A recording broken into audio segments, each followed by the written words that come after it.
মালয়েশিয়ার যারা অবৈধ প্রবাসী আছেন তাদের জন্য জরুরি সতর্ক বার্তা।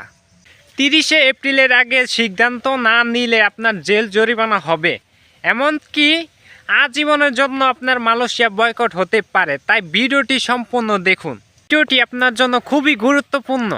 হ্যালো গাইস, আসসালামু আলাইকুম, welcome back to new video. আশা করি সবাই ভালো আছেন, দেন আমি অনেক ভালো আছি। আপনারা যারা বর্তমানে মালয়েশিয়া আছেন, আজকের এই ভিডিওটা শুধু তাদের জন্য। আজকে যারা মালয়েশিয়াতে আছেন, অবস্থান করছেন অবৈধভাবে, মালয়েশিয়া প্রবাসীদের জন্য নতুন একটি নিয়ম চালু হয়েছে যা আপনার ভবিষ্যৎ নির্ধারণ করতে পারে। আমরা অনেকেই জানি না মালয়েশিয়া কি নতুন নিয়ম চালু করেছে। তো কি চালু করছে এটা সরাসরি তোমাদেরকে উপস্থাপন করতেছি আমি।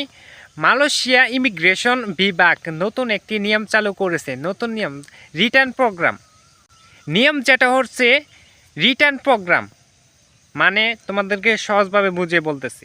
এই প্রোগ্রামের মাধ্যমে যারা অবৈধভাবে মালয়েশিয়াতে অবস্থান করতেছেন তারা নির্দিষ্ট সময়ের মধ্যে দেশে ফিরে যেতে পারবেন। কোনো রকম সমস্যা হবে না। 30শে এপ্রিলের আগে আপনারা যদি দেশে ব্যাক করেন তাহলে আপনাদের কোনো সমস্যা হবে না। 30শে এপ্রিলের পরে যারা মালয়েশিয়াতে অলরেডি থেকে যাবে তাদের যদি ধরতে পারে তাদের কঠোর আইনত ব্যবস্থা নেওয়া হবে এবং জেল জরিমানা হবে। এটা আর কি রিটার্ন প্রোগ্রাম, এই নিয়মটা চালু করেছে মালয়েশিয়া।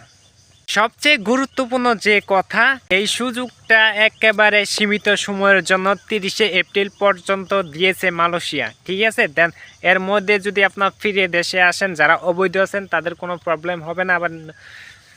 আর যারা অলরেডি থেকে যাবেন তাদের অনেক সমস্যা হতে পারে, ঠিক আছে। মনে রাখবেন 30শে এপ্রিল শেষ সময়।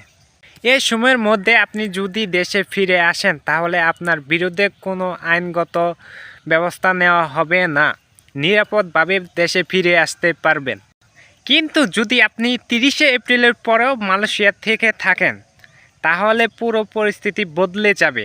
যেমন আপনার জেল হতে পারে এবং বড় অঙ্কের জরিমানা হতে পারে, এবং ভবিষ্যতে মালয়েশিয়া প্রবেশ নিষেধ। মালয়েশিয়া আপনার জন্য বয়কট হতে পারে। এক কথায় বিদেশ জীবন আপনার শেষ। মালয়েশিয়াতে আর আপনি কখনো যেতে পারবেন না।